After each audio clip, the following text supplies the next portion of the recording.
Hi friends, welcome back to our channel. അപ്പോൾ നമ്മുടെ പുതിയൊരു വീഡിയോയിലേക്ക് എല്ലാവർക്കും സ്വാഗതം. വളരെ ഹെൽപ്ഫുള്ളായിട്ടുള്ള കുറച്ച് കിച്ചൺ ടിപ്സാണ് ഇന്നത്തെ നമ്മുടെ വീഡിയോയിൽ കാണിക്കുന്നത്. അതുപോലെ തന്നെ ടൈം സേവിങ്സിനും മണി സേവിങ്സിനും ഒക്കെ പറ്റിയ ഒരുപാട് ടിപ്സ് ഉണ്ട്. അപ്പോൾ എല്ലാവരും വീഡിയോ ഫുള്ളായിട്ട് കാണുക. അപ്പോൾ ഞാൻ ഇവിടെ കുറച്ച് മല്ലിയില വാങ്ങിച്ചത് എടുത്തിട്ടുണ്ട്. മല്ലിയില ആദ്യം തന്നെ അതിൻ്റെ ആ വേര് ഭാഗമൊക്കെ കട്ട് ചെയ്ത് കളഞ്ഞ ശേഷം ഇത് ചെറിയ പീസായിട്ട് കട്ട് ചെയ്തെടുക്കാം. ഇനി ഒരു പാത്രത്തിൽ കുറച്ച് വെള്ളം എടുത്ത ശേഷം അതിലേക്ക് കുറച്ച് ഉപ്പ് വിനാഗിരിയും ഒഴിച്ചു കൊടുത്ത ശേഷം നമ്മുടെ മല്ലിയില ഒരു 10 മിനിറ്റ് അതൊന്ന് വെള്ളത്തിൽ മുക്കി വയ്ക്കാം. അപ്പോഴേക്കും നമ്മുടെ മല്ലിയില നല്ല ഫ്രഷ് ആയിട്ട് കിട്ടുകയും ചെയ്യും. അതുപോലെ തന്നെ ഇതിലുള്ള കീടനാശിനിയൊക്കെ ഒരു പരിധി വരെ ഇത് നശിച്ചു പോകും കേട്ടോ. അപ്പോൾ മല്ലിയില, പുതിനയില, കറിവേപ്പില ഇതൊക്കെ നമ്മൾ പുറത്തുനിന്ന് വാങ്ങിക്കുമ്പോൾ ഇതുപോലെ ഒരു 10 മിനിറ്റ് വിനാഗിരിയിൽ മുക്കി വെച്ച ശേഷം മാത്രമേ ഉപയോഗിക്കാവൂ. ഇനി ഒരു കോട്ടൺ തുണിയിലിട്ട് ഒന്ന് ഡ്രൈ ആക്കി എടുത്ത ശേഷം ഒരു സ്റ്റോറേജ് ബോക്സിൽ കുറച്ച് ടിഷ്യൂ ഇട്ട് കൊടുത്ത ശേഷം അതിന് മുകളിൽ നമ്മുടെ മല്ലിയില വെച്ച് കൊടുത്ത് അതിന് മുകളിലും ഒരു 1-2 ടിഷ്യൂ വെച്ച് കൊടുത്ത ശേഷം നല്ല എയർ ടൈറ്റായിട്ട് അടച്ച് നമുക്കിത് ഫ്രിഡ്ജിൽ സൂക്ഷിക്കാവുന്നതാണ്. 2-3 ആഴ്ച നല്ല ഫ്രഷ് ആയിട്ടിരിക്കും കേട്ടോ ഇതുപോലെ ചെയ്താൽ. ഇനി ഞാൻ ഇവിടെ പച്ചമുളക് എടുത്തിട്ടുണ്ട്. അപ്പോൾ നമ്മുടെ ഓഫറിനോ വില കുറവിലോ ഒക്കെ പച്ചമുളക് കിട്ടണമെങ്കിൽ കുറച്ച് അധികം വാങ്ങിച്ച് വെക്കാം കേട്ടോ. ആദ്യം തന്നെ ഇതിൻ്റെ ഞെട്ടെടുത്ത് കളയാം. ഈ ഞെട്ടെടുത്ത് കളഞ്ഞ ശേഷം നമ്മളിത് സ്റ്റോറേജ് ചെയ്ത് വെച്ചാൽ ഏകദേശം 1 മാസത്തോളം ഇത് കേടുകൂടാതെ ഇരിക്കും കേട്ടോ. പഴുത്ത് പോകത്തില്ല, ഇതുപോലെ ഫ്രഷ് ആയിട്ട് കേടുകൂടാതെ ഇരിക്കും. അപ്പം ആ പച്ചമുളക് ഞാൻ ഇതുപോലെ സ്റ്റോറേജ് ബോക്സിൽ എടുത്ത് വെച്ചിട്ടുണ്ട്. ഇനി ഞാനിവിടെ എടുത്തിരിക്കുന്നത് നാരങ്ങയാണ്. നാരങ്ങ എടുത്ത ശേഷം ഇതുപോലുള്ള ഒരു ടിഷ്യൂവിലോ അല്ലെങ്കിൽ ന്യൂസ് പേപ്പറിലോ ഇതുപോലെ ഓരോന്നും എടുത്ത് പൊതിഞ്ഞ ശേഷം എയർ ടൈറ്റ് സ്റ്റോറേജ് ബോക്സിൽ നല്ലതുപോലെ അടച്ച് നമുക്ക് ഫ്രിഡ്ജിൽ സൂക്ഷിക്കാവുന്നതാണ്.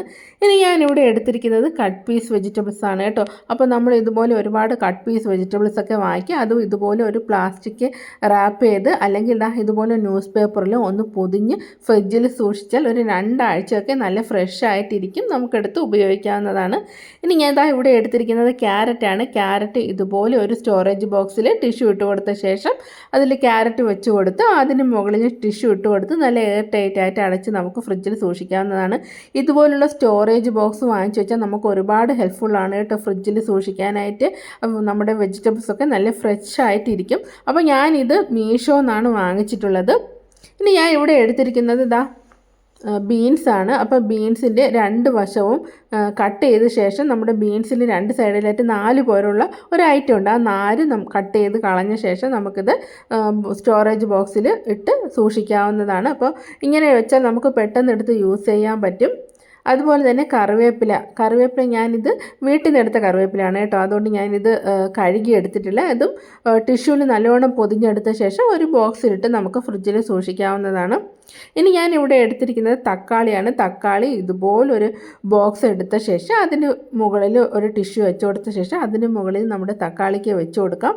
ഇനി അതിന് മുകളിലായിട്ട് ടിഷ്യൂ വെച്ച് കൊടുത്ത് നല്ല എയർ ടൈറ്റായിട്ട് അടച്ച് ഫ്രിഡ്ജിൽ സൂക്ഷിക്കാം കേട്ടോ. ഇതൊരു 3 ആഴ്ചയൊക്കെ തക്കാളി നല്ല ഫ്രഷ് ആയിട്ടിരിക്കും. ഈ ഒരു ബോക്സ് നമുക്ക് ഓൺലൈനിലും സൂപ്പർ മാർക്കറ്റിലും ഒക്കെ വാങ്ങിക്കാൻ കിട്ടും. ഇത് ബട്ടർ ഇട്ട് വെക്കുന്ന ഒരു ബോക്സാണ് കേട്ടോ. അപ്പോൾ ബട്ടറും ചീസും ഒക്കെ നമുക്ക് ഇതിൽ സ്റ്റോർ ചെയ്യാവുന്നതാണ്. അപ്പോൾ ബട്ടർ നമ്മൾ പാക്കറ്റിൽ ഫ്രിഡ്ജിൽ സൂക്ഷിക്കാതെ ഇതുപോലെ ഒരു ബോക്സിൽ ഇട്ട് വെച്ചാൽ ഈസി ആയിട്ട് നമുക്ക് യൂസ് ചെയ്യാൻ പറ്റും. അതുപോലെ തന്നെ നമ്മൾ ചീസ് വാങ്ങിക്കുമ്പോൾ എപ്പോഴും ക്യൂബ്സ് ആയിട്ടുള്ള ചീസ് വാങ്ങിക്കാനായിട്ട് ശ്രദ്ധിക്കുക കേട്ടോ. നമ്മൾ ലൂസ് ആയിട്ടുള്ള ചീസ് വാങ്ങിക്കുമ്പോൾ ഒരുപാട് വേസ്റ്റ് ആയി പോകും. ഇതാകുമ്പോൾ നമ്മുടെ ആവശ്യാനുസരണം എടുത്ത് ഉപയോഗിക്കാവുന്നതാണ്. ഇനി നമ്മളെ അടുത്ത ടിപ്പ് എന്ന് പറഞ്ഞാൽ നമ്മുടെ കട്ടിംഗ് ബോർഡ്, വുഡിലെ കട്ടിംഗ് ബോർഡ്. എൻ്റെ പഴയ കട്ടിംഗ് ബോർഡാണ്. ഈ കട്ടിംഗ് ബോർഡ് വാങ്ങിച്ച സമയത്ത് ഇതെങ്ങനെയാണ് ക്ലീൻ ചെയ്ത് സൂക്ഷിക്കേണ്ടതെന്ന് സത്യം പറഞ്ഞാൽ എനിക്ക് അറിയത്തില്ലായിരുന്നു. നമ്മുടെ കട്ടിംഗ് ബോർഡ് എപ്പോഴും ഉപയോഗിച്ച ശേഷം നല്ലതുപോലെ വാഷ് ചെയ്ത് ഡ്രൈ ആക്കി വയ്ക്കുക കേട്ടോ. ഡ്രൈ ആക്കിയ ശേഷം ചെറുതായിട്ടൊന്ന് ഓയിൽ പുരട്ടി വെച്ചിരുന്നാൽ നമ്മുടെ കട്ടിംഗ് ബോർഡ് ഒരിക്കലും ഇതുപോലെ അഴുക്ക് പിടിച്ച് നാശമായി പോകത്തില്ല. നല്ല ക്ലീൻ ആയിട്ട് തന്നെ എപ്പോഴും ഇരിക്കും. അപ്പോൾ എപ്പോഴും കട്ടിംഗ് ബോർഡ് ഉപയോഗിച്ച ശേഷം നല്ലതുപോലെ വാഷ് ചെയ്ത് നല്ലതുപോലെ ഡ്രൈ ആക്കിയ ശേഷം മാത്രമേ നിങ്ങൾ മാറ്റി വയ്ക്കാവൂ. നമ്മുടെ നനവോടുകൂടി തന്നെ എടുത്ത് വെക്കുമ്പോഴാണ് നമ്മുടെ കട്ടിംഗ് ബോർഡ് പെട്ടെന്ന് ഇതുപോലെ ചീത്തയായി പോകുന്നത് കേട്ടോ. ഇപ്പോൾ ഇത് അടിപൊളി ഒരു ടിപ്പാണ്. എല്ലാവരും ഇതൊന്ന് ട്രൈ ചെയ്ത് നോക്കാം. നമ്മൾ പാലും തൈരും നെയ്യും ഒക്കെ വാങ്ങിച്ചുകൊണ്ട് വന്ന അതേ ബോക്സ് തന്നെ നമ്മൾ അങ്ങ് ഫ്രിഡ്ജിൽ സൂക്ഷിക്കില്ലേ? ഒരിക്കലും അങ്ങനെ ചെയ്യരുത്. പാല്, തൈര്, നെയ്യ് ഇങ്ങനെയുള്ള ഐറ്റംസൊക്കെ എപ്പോഴും ഇതുപോലുള്ള സ്റ്റീൽ കണ്ടെയ്നേഴ്സിലോ അല്ലെങ്കിൽ ഗ്ലാസിൻ്റെ ബോട്ടിലോ മാത്രമേ ഫ്രിഡ്ജിൽ സൂക്ഷിക്കാവൂ. അതാണ് നമ്മുടെ ഹെൽത്തിന് പറ്റിയത്. ഈ ഒരു ഐറ്റം ഞാൻ ആമസോണിൽ നിന്ന് വാങ്ങിച്ചതാണ് കേട്ടോ. ഇത് വളരെ ഹെൽപ്ഫുള്ളായിട്ടുള്ള ഒരു ഐറ്റമാണ്. അപ്പോൾ ഇത് റൊട്ടേറ്റ് ചെയ്യാൻ പറ്റും. ഞാൻ ഇതിൽ നമ്മുടെ ഓയിൽ ബോട്ടിലൊക്കെ ഇതിലാണ് സൂക്ഷിക്കുന്നത്. അപ്പോൾ ഓയിൽ ബോട്ടിലൊക്കെ ഇതുപോലെ ഇതിനകത്ത് വെച്ച ശേഷം കൗണ്ടർ ടോപ്പിൻ്റെ ഒരറ്റത്ത് മാറ്റി വെച്ചിരുന്നാൽ നമുക്ക് പെട്ടെന്ന് തന്നെ ഓയിലൊക്കെ കുക്ക് ചെയ്യുന്ന സമയത്ത് എടുക്കാനും പറ്റും. അതുപോലെ തന്നെ എല്ലായിടത്തും ഓയിൽ സ്പ്രെഡൊന്നും ആവത്തില്ല. ഇപ്പോൾ നമ്മുടെ ഓയിൽ ബോട്ടിൽസൊക്കെ പല സ്ഥലത്തായിട്ട് വെച്ചിരുന്നാൽ നമ്മുടെ കൗണ്ടർ ടോപ്പിലൊക്കെ മൊത്തം സ്പ്രെഡ് ആവും. അപ്പോൾ അതൊരു ഹെൽപ്ഫുള്ളായിട്ടുള്ള ടിപ്പാണ്. ഇനി ഞാൻ ഇപ്പോൾ നമ്മുടെ മന്ത്ലി ആയിരിക്കും സാധനങ്ങളൊക്കെ വാങ്ങിച്ച് സ്റ്റോർ ചെയ്യുന്നത്. അപ്പോൾ നമ്മൾ കൗണ്ടർ ടോപ്പിൽ എപ്പോഴും വെച്ചിരിക്കുന്ന ബോക്സ് എല്ലാം എപ്പോഴും കഴിയുമ്പോൾ തന്നെ ഫില്ലാക്കി വയ്ക്കുക കേട്ടോ.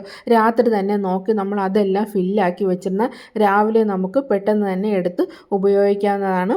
ഇനി നമ്മൾ ചെയ്യേണ്ടത് നമ്മുടെ കിച്ചണിൽ എപ്പോഴും ഇതുപോലുള്ള ഒരു നോട്ട് പാഡ് ഒരു പേനയും എപ്പോഴും കിച്ചണിൽ സൂക്ഷിക്കുക കേട്ടോ. എന്ന് വെച്ചാൽ നമ്മുടെ കിച്ചണിൽ തീരുന്ന ഐറ്റം, അപ്പോൾ ഏത് ഐറ്റം വെജിറ്റബിൾസ് ആയാലും ഗ്രോസറി ഐറ്റം ആയാലും തീരുന്ന ഐറ്റംസ് അപ്പോൾ നമ്മൾ ഇതുപോലെ ഫ്രിഡ്ജിൽ അങ്ങനെ ഒന്ന് ഒട്ടിച്ച് വെച്ച ശേഷം നമുക്ക് അതിൽ എഴുതി വെക്കാം. അപ്പോൾ നമ്മൾ മറക്കത്തില്ല. അതുപോലെ തന്നെ അധിക സാധനമൊന്നും നമ്മൾ വാങ്ങിക്കത്തുമില്ല. കറക്റ്റ് നമ്മൾ എഴുതി വെക്കുന്ന സാധനങ്ങൾ തന്നെ നമുക്ക് കടയിൽ പോയി പെട്ടെന്ന് വാങ്ങിക്കാൻ പറ്റും. അതുപോലെ തന്നെ നമ്മൾ നാളെ ഉണ്ടാക്കുന്ന, ഇപ്പോൾ രാത്രി തന്നെ നമ്മൾ നാളത്തെ എന്ത് ഐറ്റംസാണ് ഉണ്ടാക്കുന്നതെന്ന് ഒന്ന് എഴുതി വെച്ചിരുന്നാൽ രാവിലെ നമുക്ക് അതിൽ പോയി നോക്കി നമുക്ക് കറക്റ്റ് ആ ഒരു ഇതിന് ഉണ്ടാക്കിയെടുക്കാവുന്നതാണ്. നമ്മൾ അല്ലെങ്കിൽ രാവിലെ എണീച്ച് എന്തുണ്ടാക്കുമോ എന്ത് ചെയ്യുമോ എന്നുള്ള ഓർമ്മിച്ച് നമ്മൾ ടെൻഷൻ അടിക്കുകയെന്ന് വേണ്ട കേട്ടോ. നമ്മളെ കയ്യിലുള്ള ഐറ്റംസ് വെച്ച് എന്താണ് ഉണ്ടാക്കാൻ പറ്റുന്നതെന്ന് ഒന്ന് ഫ്രിഡ്ജിലൊക്കെ ഒന്ന് നോക്കിയ ശേഷം എഴുതി വെച്ചിരുന്ന രാവിലെ വളരെ പെട്ടെന്ന് തന്നെ നമ്മുടെ കുക്കിങ്ങൊക്കെ ചെയ്തെടുക്കാവുന്നതാണ്. ഇനി ഞാൻ ഇവിടെ ഇഞ്ചി, വെളുത്തുള്ളി, ചെറിയ ഉള്ളിയൊക്കെ ഇതുപോലെ ക്ലീനാക്കി ഡ്രൈ ആക്കിയ ശേഷം ഒരു സ്റ്റോറേജ് ബോക്സിൽ ഇട്ട് ഫ്രിഡ്ജിൽ സൂക്ഷിക്കുന്നതാണ്.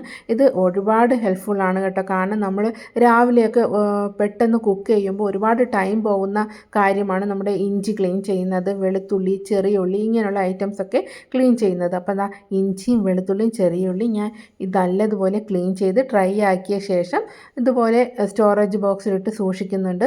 ഇപ്പോൾ നമുക്ക് ഇതുപോലെ ഇഞ്ചി വെളുത്തുള്ളി പേസ്റ്റ് ഉണ്ടാക്കി വയ്ക്കാം കേട്ടോ. ഇഞ്ചി വെളുത്തുള്ളി നല്ലതുപോലെ ക്ലീൻ ചെയ്തെടുത്ത് കുറച്ച് ഡ്രൈ ആക്കിയ ശേഷം കുറച്ച് ഓയിലും ലേശം മഞ്ഞൾപ്പൊടിയും ലേശം ഉപ്പും ഇട്ട് മിക്സിയിൽ നല്ല പേസ്റ്റ് രൂപത്തിൽ അരച്ച് ഒരു ഗ്ലാസ്സിലെ ബോട്ടിലിട്ട് ഫ്രിഡ്ജിൽ സൂക്ഷിച്ചാൽ അത് നമുക്ക് ഏകദേശം 2-3 ആഴ്ച കേടുകൂടാതെ ഉപയോഗിക്കാവുന്നതാണ്.